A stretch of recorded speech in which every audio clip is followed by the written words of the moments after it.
ఇక varicose veins నుండి విముక్తి పొందండి. ఎవిస్ వాస్కులర్ సెంటర్ ఇప్పుడు మన KPHP లో గ్రాండ్ ఓపెనింగ్ ఏప్రిల్ 4వ తేదీన. నమస్తే రమగారు. నమస్తే జయ. రమగారు, మనకి ఈ నెలలోనే శివరాత్రి ఉంది.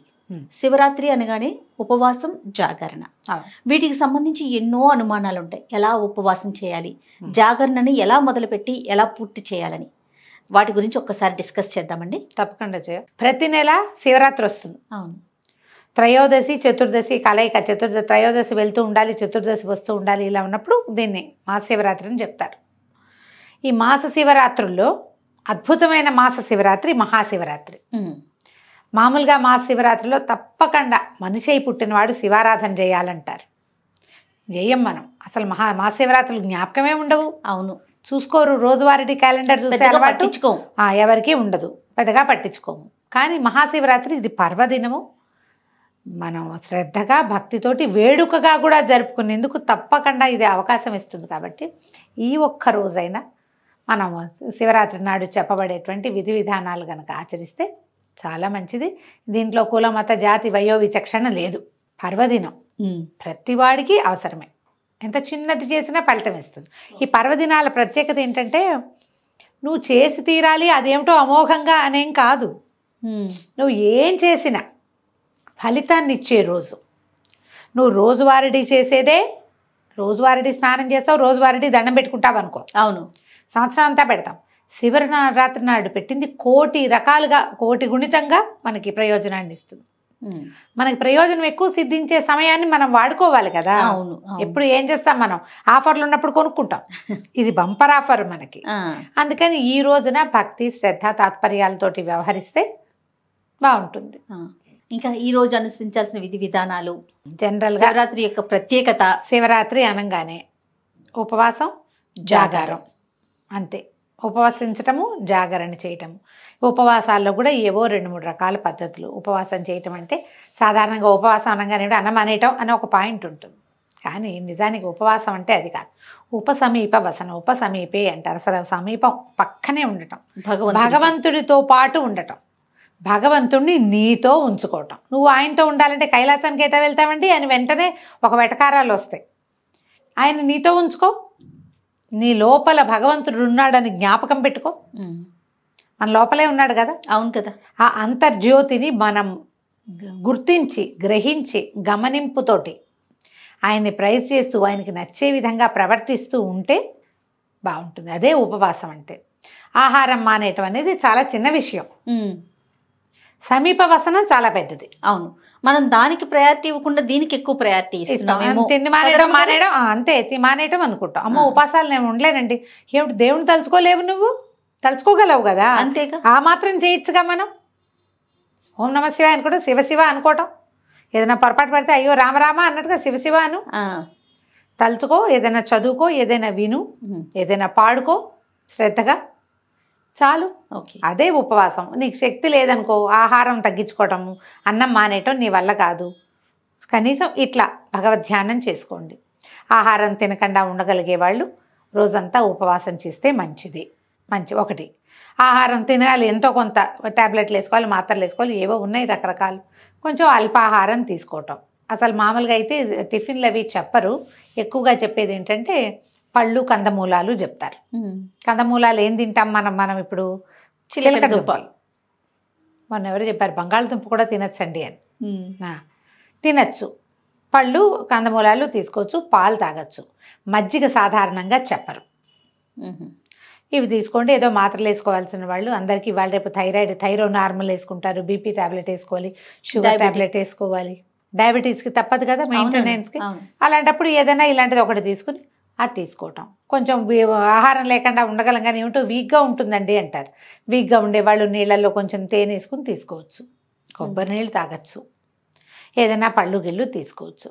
ఇవి తీసుకుంటూ రోజుని మనం చక్కగా ముందుకు తీసుకెళ్తాం. అక్కడి నుంచి జాగరణ. ఈ ఉపవాస నియమం కూడా అన్నం మానేటంటే దీనికి ఎట్లా అంటే ముందు రోజు రాత్రి కూడా తినకూడదు జయ. ఏకాదశి కూడా అంతే కదా. ముందు రోజు రాత్రి కూడా అన్నం తినకూడదు. ఏదో తద్భిన్నం ఏదో తింటారు, అల్పాహారం అది తీసుకోవటం. మా శివరాత్రి నాడు 2 పూటలు లేదు. మరుసటి రోజు ఉదయం భోజనం చేయొచ్చు.